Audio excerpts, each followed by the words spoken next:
Welcome to, I guess, this information session.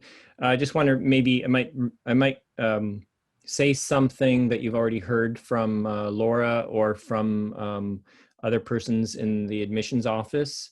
But yeah, we appreciate that your interest in our design program, and this is kind of an uncommon year. I mean, it's across the board. It's an uncommon year for everyone, and hopefully this is a unique year. But please do make sure that if there is any information that I've left out, or you have any questions, that you either ask Laura or contact our design department directly. We understand that it's a difficult year, but at the same time, that does mean that we have to kind of rely a little bit on applicants to reach out to us, because we can't, literally, I can't see you face to face. So I don't know, what questions that you might have, or if I'm saying something that, if I'm going too fast or something like that. So we do rely on persons that have an interest in the program to just reach out to us, and we're more than happy to provide any information that you might have, or answer any questions, or anything else that you might need to know about our program.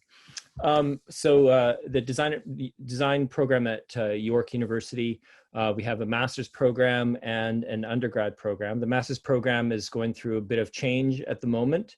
The undergrad program was up until 2 years ago a joint program with Sheridan College.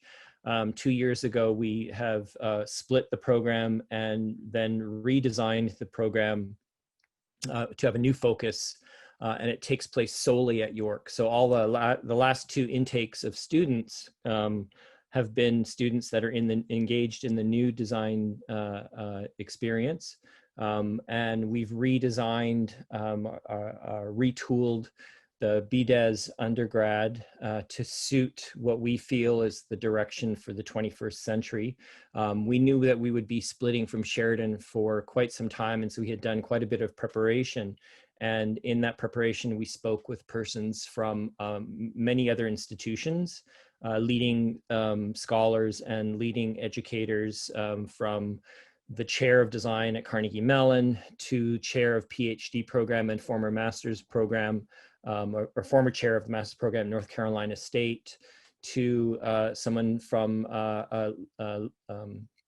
Lucerne University of Applied Sciences in Switzerland, to somebody, currently she's now the, I think, associate provost or vice provost at Emily Carr University in Vancouver. So we went across the board internationally and nationally to kind of get some input on where the direction of the discipline and the profession's heading. So we're pretty excited about our new program. We think that it's really well tailored to how the profession is changing. One of those directions that we've retooled is we are focusing less on artifacts and more on users and systems. So what does that mean? We're asking students we're thinking more holistically in how we're approaching design.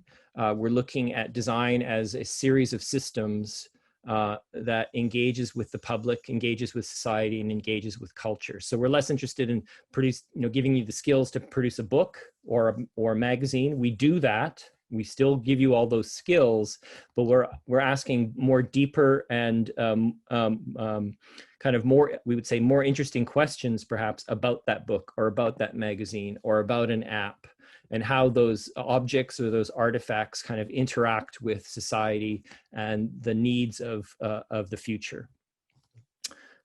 So my presentation right now is kind of also gives you a bit of an overview about how our program is shaped, or what kind of your experience will be to come to York.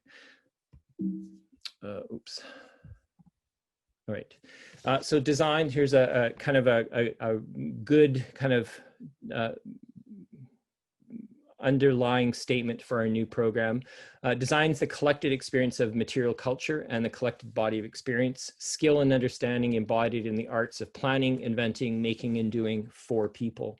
So like I said, one of the things that we're very much interested in is the users at the end of the design process, how the objects or the artifacts that we're going to be making or designers make, whether they're posters, apps, interfaces for the web, motion graphics, books, magazines, anything visual, packaging, anything that has to do with what we see that's a designer has intervened on, how those things are going to be used by people.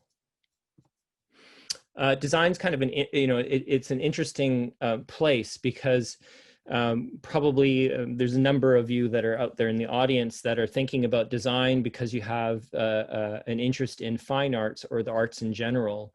But your parents are probably saying, "Oh, you got to get a job. You can't just do fine arts." Well, design is a little bit of, it makes use of kind of, I'd say, the best of everything.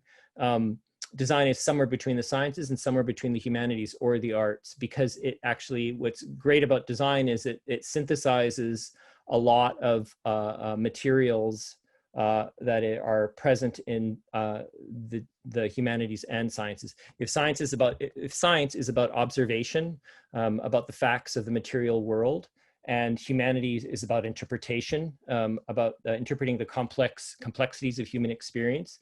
Design is about applying those understandings. It synthesizes the best of human intention. It's realized within the constraints of reality.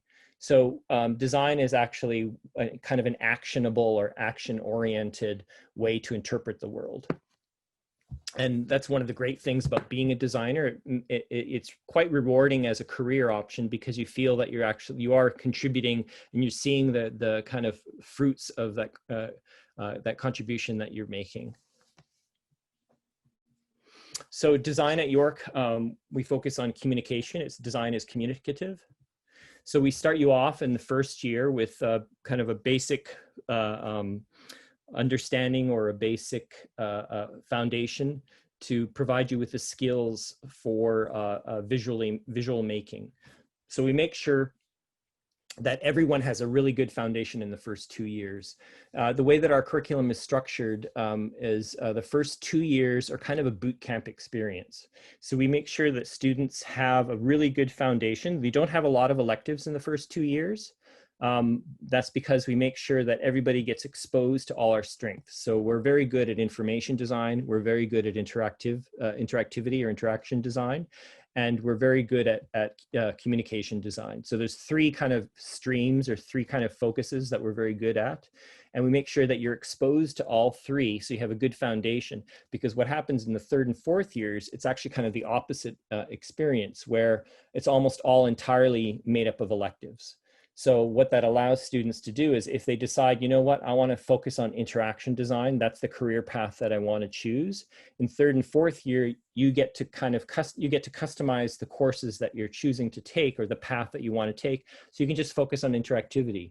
Or if you're somebody who wants to go into branding and communicate kind of more traditional communication design, you can choose to focus on branding, and so you would choose courses in typography, editorial, corporate identity, those kinds of courses that would focus on a communication design path. And then the other field that we're very good at is information design. So information design is kind of a relatively new field. You have to think about in this day and age of computer access and the intake of data, large data sets are being produced at a phenomenal rate. So information design is a new field where data is collected and you have somebody who can visually interpret that data and kind of condense it into a visual readable form. And our students do quite well at that. Again, I'll show you some examples as we move forward. But like I said, the first 2 years are kind of a boot camp experience where there's not a lot of electives. And then the 3rd and 4th year, you're allowed to customize your experience so that you can focus on a career path that you want to pursue. We're not very good at, I guess, advertising that. I know that at Sheridan College that you can focus on interactivity right away. So you choose interaction design right away when you apply to that program. But we like to think that we do quite well in interaction design. We've had Facebook, Google, Palantir, Trying to think of a number of others. We've had people go to Wikimedia, the Wikipedia people. So we do quite well in interactivity. And our students like the fact that they could customize their path as they move forward.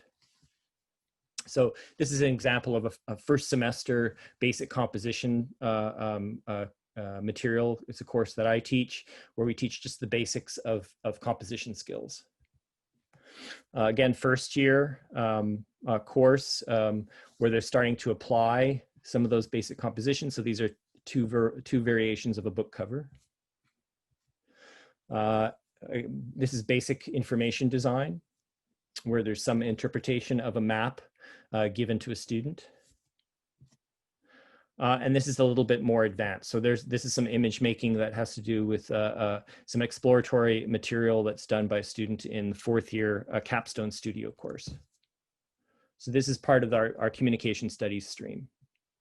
Design is informative. So this is information design. These are two separate students, or two students' work. Posters to interpret large data sets or large data information in a visual sense, so other people can understand it. So the first one is mapping a book chapter.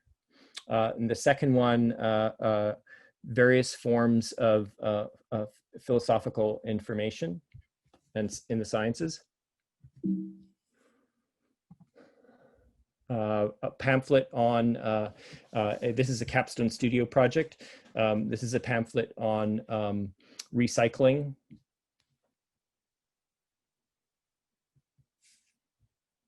Again, further information design. This is again, another Capstone Studio. So a student made an interactive map to map when she was suffering from migraine headaches. And so she wanted to see if there was some correlation between when the migraines occurred and the activities that she was undergoing at the time. So she spent the whole semester, you can see at the top, January, February, March, April, she spent the whole semester mapping out and recording her migraine experiences, so that she could see if there was some correlation that when the migraines occurred and what activities she was feeling or doing at the time. Design at York, it's interactive. So this is an interactive piece. So a student here is comparing differences in incarceration between 2 different countries. So move this out of the way a little bit here. That.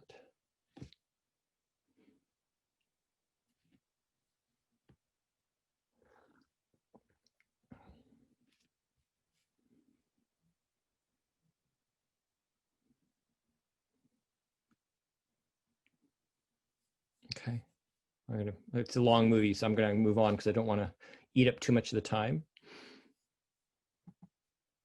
Another student who was trying to determine another way to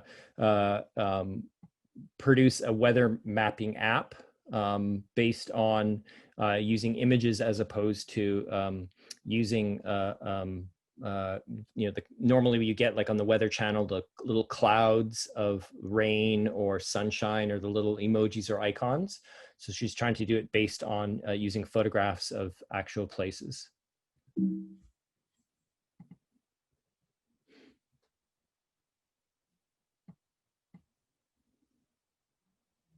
So it would skim the city that you were in, like Flickr or social media, and post images that people are immediately posting up on social media as a collective to show people what kind of weather is current in that particular locale that you're in. This is an interactive design, interactive experience. This student, I can't remember now, this is one of our fellow part-time instructors, Borzu. It's not my course. It's a 4th year student that was mapping out, I think all the times that he would spend on his telephone or his cell phone, so that it was a visual representation of how he spent his day and how much time he spent actually interacting with his phone. This is kind of actually I know on the new Apple system you have I can't remember the name of it. There's a lock that tells you how much time. I think Facebook is doing it too. But the student was actually, it came up with a way to visualize how much time you were spending on his cell phone before Facebook and Apple actually put it in part of their software. Design is systematic. So we look at branding and how branding, this is an example of finding ways to, identity systems used to be you'd have one logo and that logo would be fixed. And that logo would come to represent all kind of interpretations of a company. Logos now are quite often a little bit more flexible because they have, companies have different offshoots and they do different activities. So a lot of companies are thinking of branding design as something that might be a kit of parts that could be as flexible or as interpretive as the company is itself.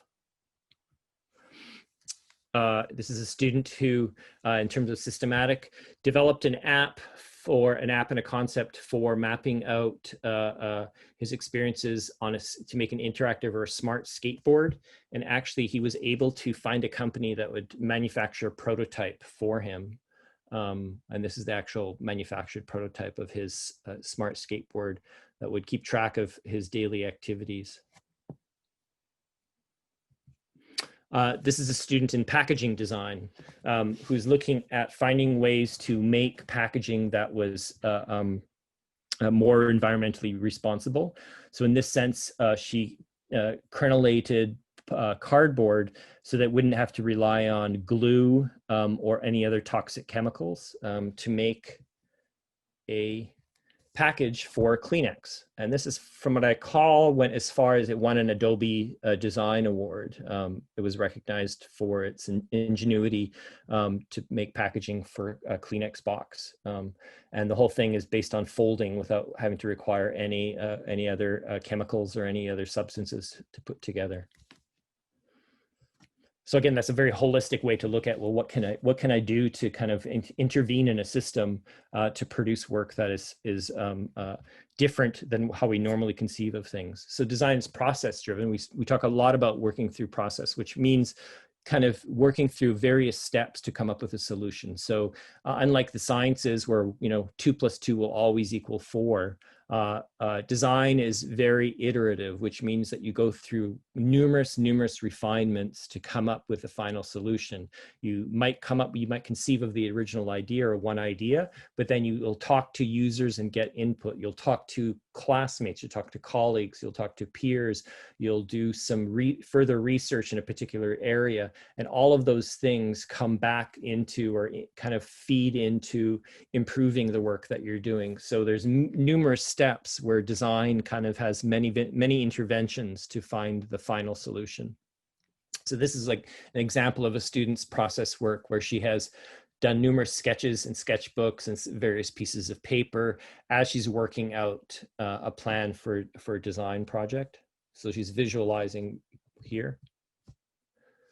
And this is a further visualization where it's gone from sketch form to actually design input onto the computer. It's again, this is an information design project. This is another student who's visualizing social awareness or social interactivity between persons in society. So you have somebody who's laying out basic ideas, kind of brainstorming or kind of idea gathering to find initial solutions. And as you work through those solutions, you further refine the outcomes. So this is a pamphlet that's produced, and this is the final outcome. This is a student, again, in terms of branding, a student working through various alphabets to find a solution for a branding project, right? So again, you might think that in design, you come up with one solution and that's it. That's not the case. Actually, there's a lot of work that goes into it. So here he's working through different various graphics to find a final solution. Design is human-centered. So here, this is a packaging design. Again, this is another Adobe Design Award winner. This is a student who conceived of repackaging or coming up with packaging for Band-Aids for children. So each of these Band-Aids is designed, to appear as if it was a scale for a fish. And as you pull out the Band-Aid, the fish transforms into kind of, you see the bones of the skeleton of the fish. But this is designed knowing that your users are children, right? This is kind of takes the sting, quote unquote, take the sting away from having a scrape or a cut for a child, because it's something joyful. This is done in the design, the Capstone Studio. This was a book that a student wrote and illustrated and had it actually manufactured. It's available on Lulu. She wrote a book on building self-confidence for children. And the entire thing from start to finish was designed by the student in our Capstone Studio. And you actually can still buy it from Lulu. This is a student who looking for ways to conceive of an app that would match volunteer opportunities to various non-for-profit organizations. So again, thinking of what is the user need. A non-for-profit organization might need volunteers.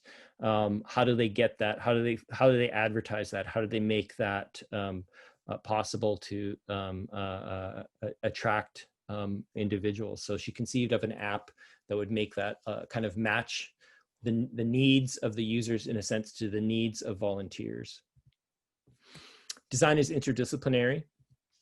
So this is an interactive project. And in this project, a student was looking at elder care, Pavel Samanov. So one second here. What he conceived of was that looking at elder care or looking at the aged, quite often they kind of suffer from inactivity. So what he designed, or how he rethought, was what happens if in my phone, rather than have all my apps immediately available in the phone, I actually locate the phone's apps in space. So the grid of the apps actually occurs in space. And he did that because what that means is, in order to find your app, you actually have to move the phone in space to locate where that app might be. And the whole point of that was to get elders, to get persons in nursing homes moving, to get some physical activity going on. And it seems like a very simple thought, but even a little bit of movement, depending on how you might set up the grid, it might be where you actually have to, it's just about moving your arm to locate the app that you wanted to engage with, or it might be where you actually have to move to walk a couple steps to find that app. So Pavel used this project, and actually he went to get his master's degree at Carnegie Mellon, and he got a half scholarship from it. Right, so you see the app there, yeah, make its appearance in terms of navigation.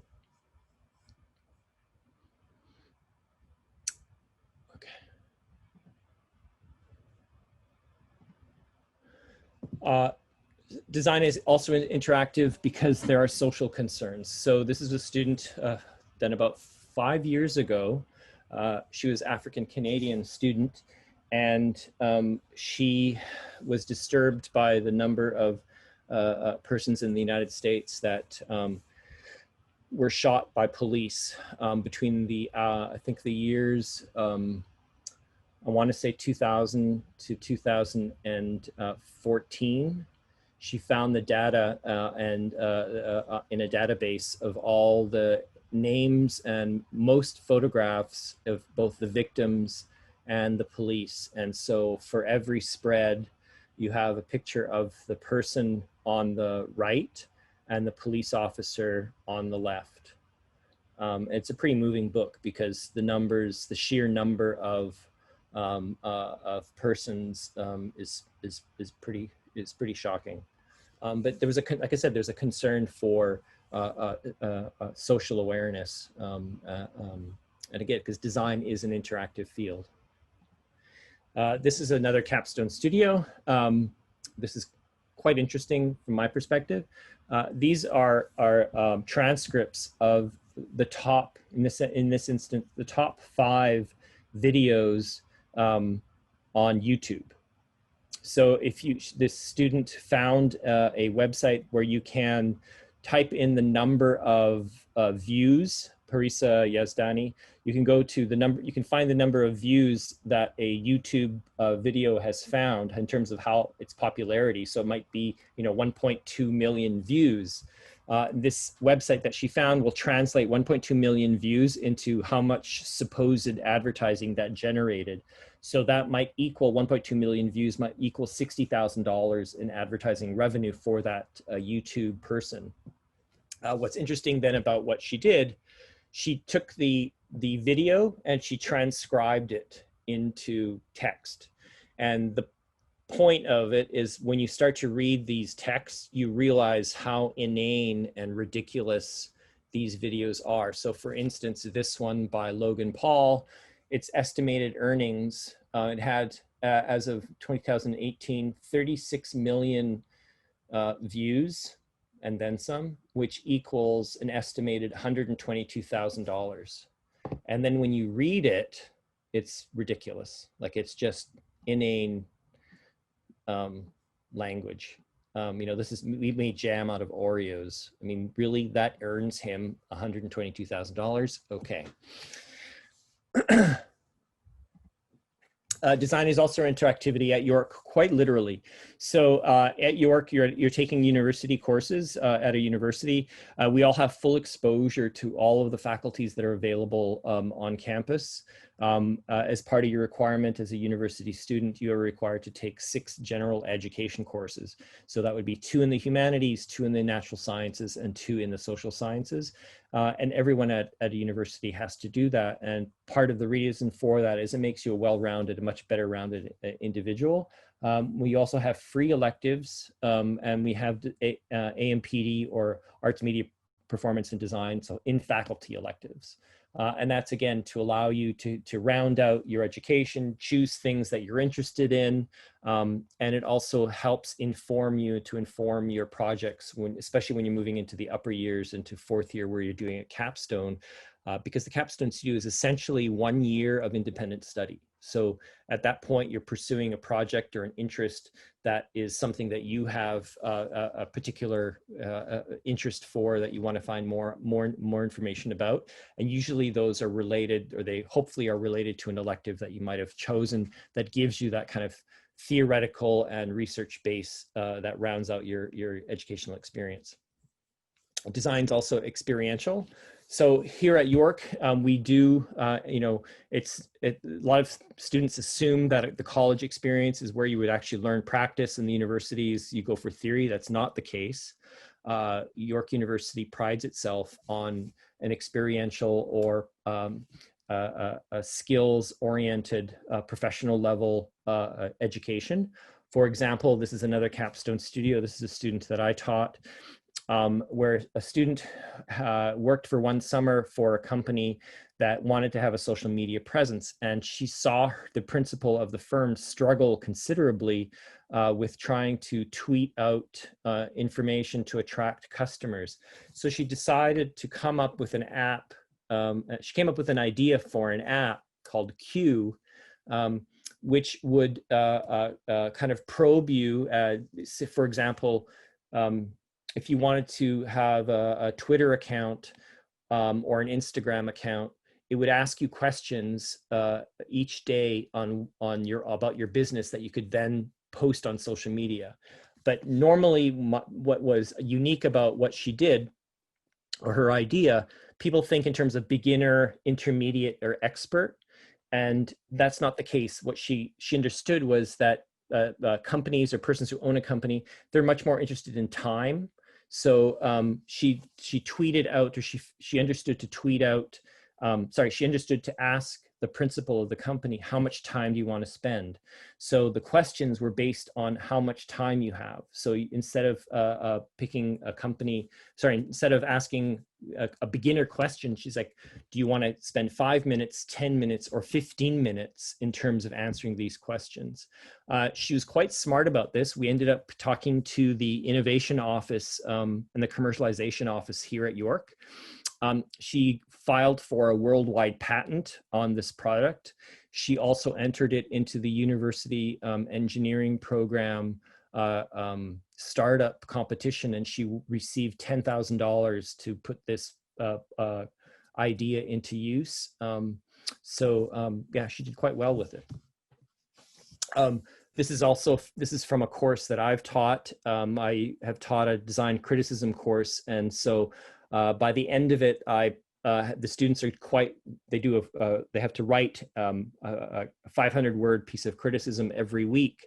By the end of it, their final project is actually a 1,200 to 1,500-word essay. I had a couple students, their writing was actually quite good, and it was at the caliber that it could be professionally published. So I submitted it to, in the United States, there's a website called Design Observer, which is a blog that's been, I think, running for now about, geez, I want to say 15 years. And it talks about different issues, and it's focused on design. I submitted the students' final essays to their editor, and they were accepted without revisions. So 2 students' final essays were published as they were without any revisions, because they were actually they're quite well written, and the Design Observer editor was quite happy to receive them. So this is, this is student work that was immediately accepted for professional level publication. And they're publishing alongside very well-respected designers and writers in New York City, who are also of international reputation. Also, in terms of experiential education, we run what's called the Design Lab, which is an in-house design bureau. And we provide design services to anyone from the York University community. So they've done quite a bit for Lassonde Engineering. They've done quite a bit for the business school, Schulich.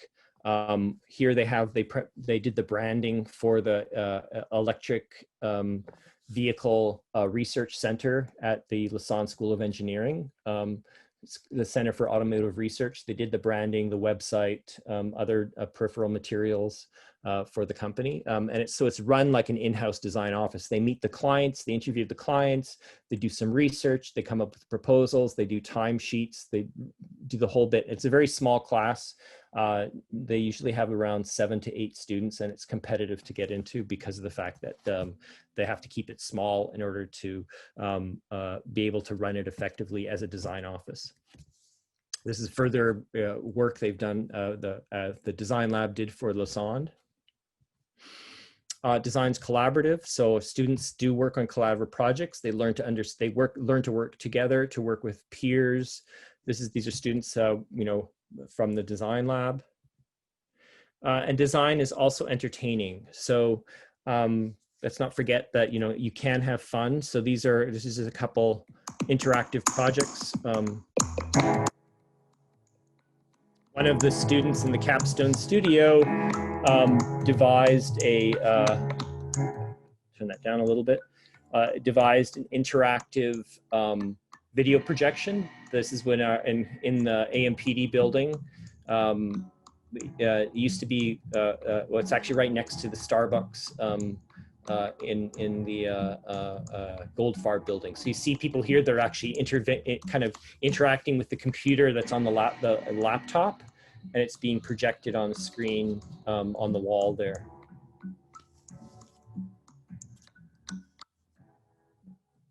And we also teach motion design. So these are film titles for a television show that you're probably familiar with. This is done also in the Capstone Studio.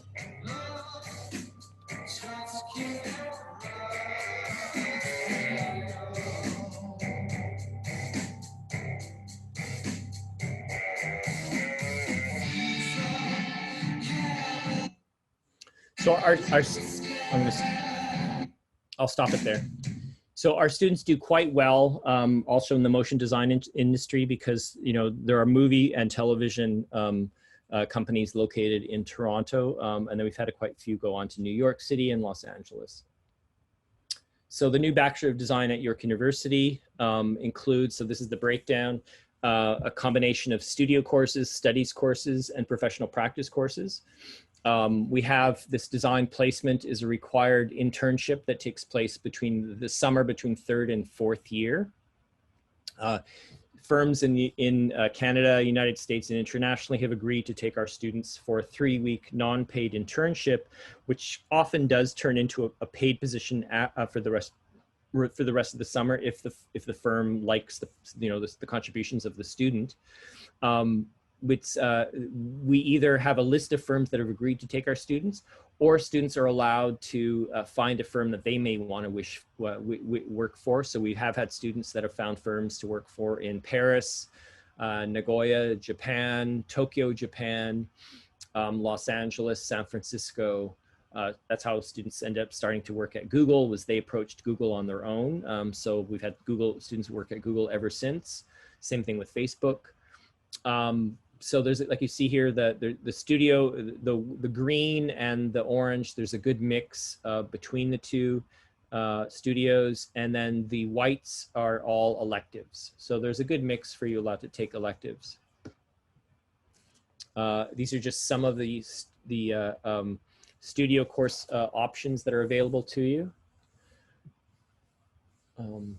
And there's, like I said, there's more of them as you move in the upper levels than the lower levels. So third and fourth year has a lot more elective options that are possible than in the lower years like first or second. Same thing with electives that in the studies area, the second, third, and fourth year have more options available to you. So that's the end of my presentation. So thank you, and we're both available if there's any questions that you may have. Thanks very much, David. That was great. We do have a few questions already about the portfolio process. Do you want me to go through the questions, or do you want to give a little bit of an overview, and then we can see if that answers what people have asked? Whatever you prefer. Okay. Why don't I read some of the questions about the portfolio review then? They want to know if a portfolio can be entirely digital. I think at this point, it's probably going to have to be. We have an online system. I don't know if we've updated.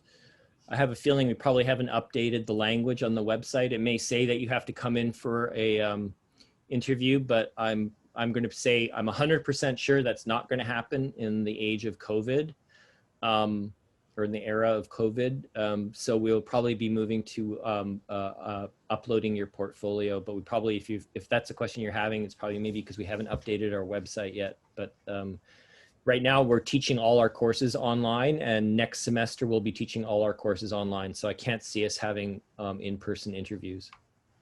One thing I will mention, David's right, we haven't quite finalized our system for this year, because typically we do have on-campus reviews, and obviously that's not happening this year, but there will be a Zoom option. We're just not sure how exactly that's going to happen. So that would be sort of in lieu of the face-to-face, it would be video chat, more like that. Yeah, it'll be digital in that sense. Yeah.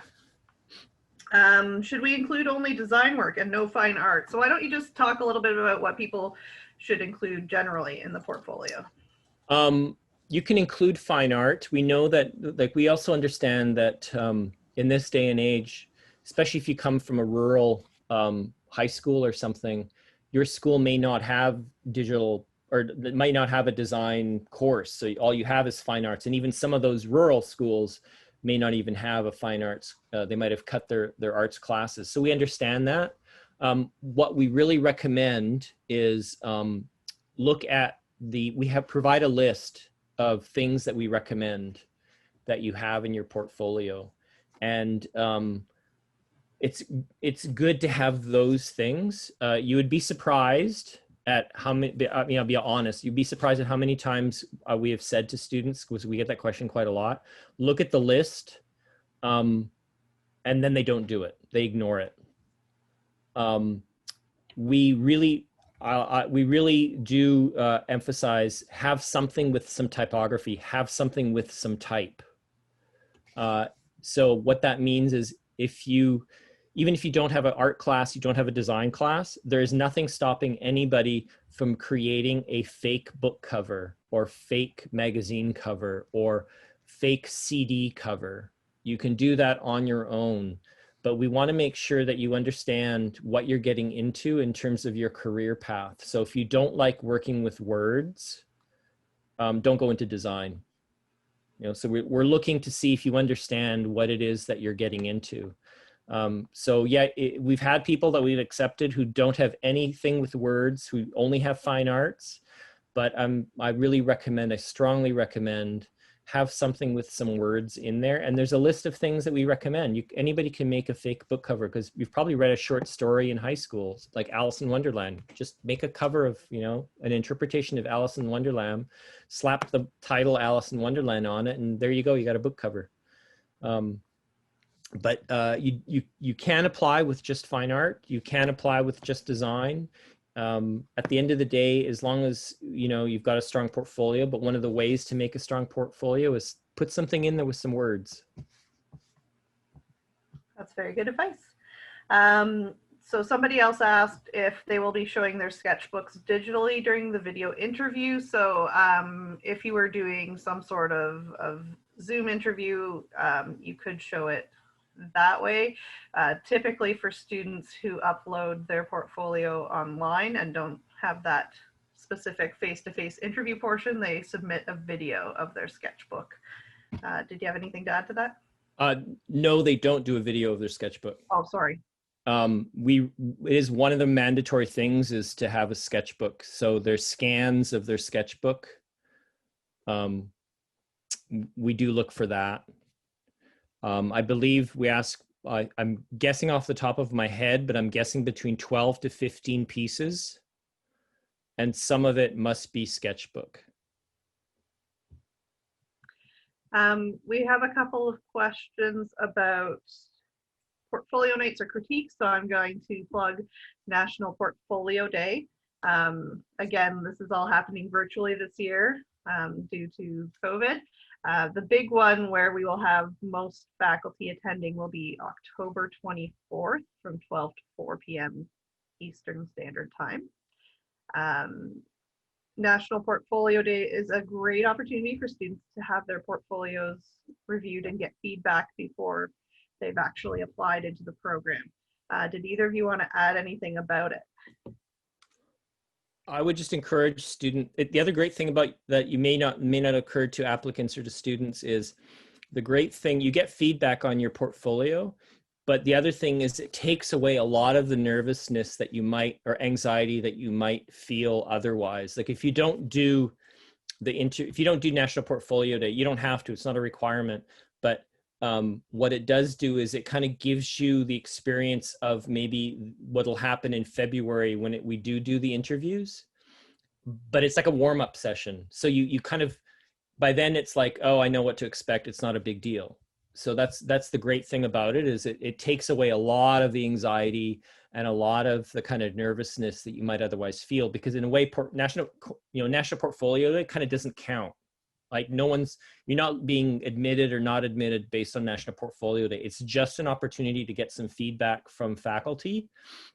It's not about whether you're going to get into a program or not. So what's great about it is like, it's a warm up. You got to go in, you see what it's like. You'll get some feedback that hopefully is helpful for you. Then when you come to the real one in February, you feel less nervous, you feel more relaxed. So that would be my recommendation, is just for that, just to take off the edge of being worried for the next 4 months. We have a couple of questions about what jobs graduates have gone into, what sorts of job titles they might have, or what sorts of careers they've gone into. I don't have a list in front of me, I started a few years ago a LinkedIn alumni group. So we keep tabs of where our alumni end up. And I've mentioned a couple like Facebook, Google, Palantir, Wikimedia. They've gone to work, Shoppers Drug Mart, Bank of Montreal, Toronto Dominion Bank. Trying to remember off the top of my head. A lot of them these days go into interactivity. Shopify is another one. A lot of them go into they'll call it these days product design, because Facebook calls their interactive stuff products. Instagram is a product. So a lot of them go into product design, working for interactive companies. There's more opportunity these days to do things. Also, the cannabis industry there's a high demand for interactivity, interactive design in the cannabis industry these days. But I don't have that list in front of me. But our students, York University students, do not have a problem getting jobs. They don't. We have an excellent reputation. We compete quite well with, and I have no problems bragging about this, we compete quite well with the American institutions like California Institute of the Arts or Rhode Island School of Design or Yale University. Our students can compete with those schools because we're very demanding in terms of our standards of expectation for our students. So at the end of the day, students do quite well when they leave the program to find work. They don't have a problem finding work. Also, one of our design graduates works with us at AMPD in the Dean's office. And so a lot of the design work you see on our website, or if you've had any of our printed materials, comes from her as well, just to give her a plug. I don't know if you're able to answer this, but somebody is asking how York design is different from Sheridan interactive design. Like I said earlier, the interactive design program, you start right away. So you enter interactivity in year one. And at York, you don't enter you do interactive courses in year one, but you get to customize what that mix of interactivity will be by the time you get to third and fourth year. So it's kind of like if you go to Sheridan, the experience is planned out for you from day one. If you go to York, the experience is planned out for you for years 1 and 2, but not years 3 and 4. That is where you get to customize what courses you want to, how you want to see your career path. I guess this is a similar vein. Somebody would like to know what sort of electives and specializations are available in the upper years. So the specialization, information design, interaction design, or visual communication design. There's no official, we don't have an official designation that you get a certificate in information design. We don't do that. It's just the work that you produce in your portfolio will display your expertise in that particular area. So when you go for nobody really cares if you have a certificate, to be honest. They don't. What they care about is what you can do based on the evidence that you have. The evidence would be what you have in your portfolio. So the evidence, if you want to specialize in information design, then the courses that you would choose would be the ones that would be reflected, the work that's produced in your portfolio, and that's what an employer would be looking at. As far as the electives and everything goes, I can't list off I'm a little bit fried at this point. All the courses are listed on our website, and you can download a PDF of our handbook. We have a student handbook that we provide, and it also has the course titles by year, and then a paragraph that gives you a description of what those courses are in the handbook. And the course descriptions are also found on our website. I have a couple of questions that are similar. Somebody asked if the design program starts teaching from basics and what they need to know to apply, and then sort of related, somebody said that they don't have access to Adobe right now because they're not in school in person. So can you talk to sort of what is expected to be known coming into the program? Well, your application, what's known is what you apply. Like, we look for some visual acuity, that you have some visual kind of sense of design, that you know what you're getting into. As far as beyond that, we don't expect you to know anything, because we teach the basic, we teach the foundation. The courses are set up assuming that nobody knows nothing. So everybody starts from the same position. Some students might know more than others, but everybody catches up very quickly to be at the same level of expertise by the end of it. But we don't expect students to know anything. To be honest, I don't care. We don't care if you know the software or not. You will be, you'll learn the software as you go. So software is really not that important. It's not something we don't teach to the software. We teach to ideas. Going back to the portfolios, we have a question about what should be in the sketchbook. The sketchbook looks for research, it looks for ideas, it looks for your thinking process, it looks for your persistence to find a solution, it looks for how you considered options to a solution, whether you've done thumbnails to look for, as you're kind of working out whether it's a painting, a collage, or a drawing, whether you've kind of done anything that looks like you're given additional thought to what you're planning out, what you're attempting to do before you actually engage in it. So we're just looking to see are you a thoughtful person? Because that's what a process reveals, that you have a kind of an approach to thinking, and you're persistent about it, and you consider options, and you brainstorm, and that there's some level of perhaps logic that's displayed in the sketchbook. We have somebody who asks if this program would be good for somebody who would like to go into illustration. No. And animation is the same category, correct? No. And I know we're all hoping that we will be back on campus in 2021 when most of these people will be applying. But just in case things aren't working out that way, can you give a little bit of feedback on how the online courses are working this year, and what the students are doing in lieu of being in the classroom? I don't have anything to compare it to in terms of, this is my first year teaching online. I've never taught before. So I don't have anything to compare it to is other than it's not in person. Perhaps Gabby has something to say about that. I don't have anything.